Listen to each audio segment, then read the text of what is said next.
आज हामी morning star क्यान्डलस्टिक पैटर्नको बारेमा जानेछौँ, जुन एक शक्तिशाली बुलिस रिभर्सल पैटर्न हो।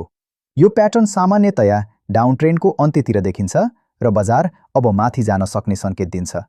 मर्निङ स्टारमा तीनवटा क्यान्डल हुन्छन्। पहिलो क्यान्डल लामो बेयरिश क्यान्डल हुन्छ, जसले सेलिङ प्रेसर अझै बलियो रहेको देखाउँछ। दोस्रो क्यान्डल सानो इन्डिसिजन क्यान्डल हुन्छ, जसले बजारमा अनिश्चितता र सेलिङ प्रेसर कमजोर हुँदै गएको सङ्केत दिन्छ। तेस्रो क्यान्डल बलियो बुलिस क्यान्डल हुन्छ, जसले खरिदकर्ताहरू बजारमा प्रवेश गरेको र प्राइस माथि जान सक्ने सम्भावना बढेको देखाउँछ। अब हामी सपोर्ट एरियामा बनेको मर्निङ स्टार पैटर्न चार्टको एक्जाम्पल हेरौँ। यो चार्टमा सुरुमा लगातार रातो क्यान्डलहरू बनेका छन्, जसले बजारमा विक्रेताहरू सेलर्सको नियन्त्रण रहेको देखाउँछ। मूल्य क्रमशः तल झर्दै गएर एउटा स्ट्रङ सपोर्ट जोनमा पुगेको छ। त्यसपछि सपोर्ट क्षेत्रमा एउटा सानो क्यान्डल बनेको छ।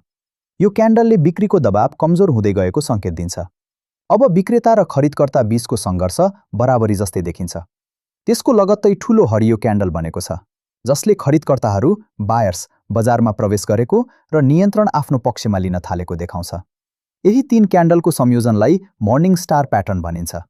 यसपछि मूल्य लगातार माथि बढिरहेको छ, जसले बुलिस रिभर्सल सफल भएको पुष्टि गर्छ। अब हामी सपोर्ट र भोल्युमसँगै बनेको मर्निङ स्टार पैटर्न चार्टको एक्जाम्पल हेरौँ। यस चार्टमा मूल्य लगातार तल झर्दै आएको छ र एउटा स्ट्रङ सपोर्ट एरियामा पुगेको छ। त्यसपछि पहिलो ठूलो रातो क्यान्डलले विक्रेताहरूको दबाव देखाउँछ। दोस्रो सानो क्यान्डलले बजारमा अनिश्चितता देखाएको छ। यस समयमा खरिदकर्ता र विक्रेता दुवै बराबरी जस्तै देखिन्छन्। तेस्रो ठूलो हरियो क्यान्डल बनेपछि खरिदकर्ताहरूले बजारको नियन्त्रण लिन थालेको सङ्केत मिल्छ। यही क्यान्डलले मर्निङ स्टार प्याटर्नलाई पुष्टि गर्छ। यस चार्टमा अर्को महत्त्वपूर्ण कुरा भनेको भोल्युम वृद्धि हो।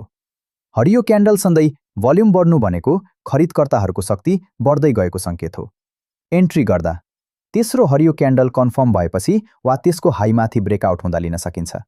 मर्निङ स्टारको सबैभन्दा तल्लो लो भन्दा तल स्टप लस राख्न सकिन्छ। निष्कर्ष: सपोर्ट एरियामा बनेको मर्निङ स्टार प्याटर्न र बढ्दो भोल्युमसँगै देखिएमा यो बलियो बुलिस रिभर्सल सिग्नल मानिन्छ र मूल्य माथि जान सक्ने सम्भावना बढ्छ। यस्ता ट्रेडिङ र क्यान्डलस्टिक प्याटर्न सम्बन्धी भिडियोहरूका लागि च्यानललाई सब्स्क्राइब गर्न नबिर्सनुहोस्। धन्यवाद।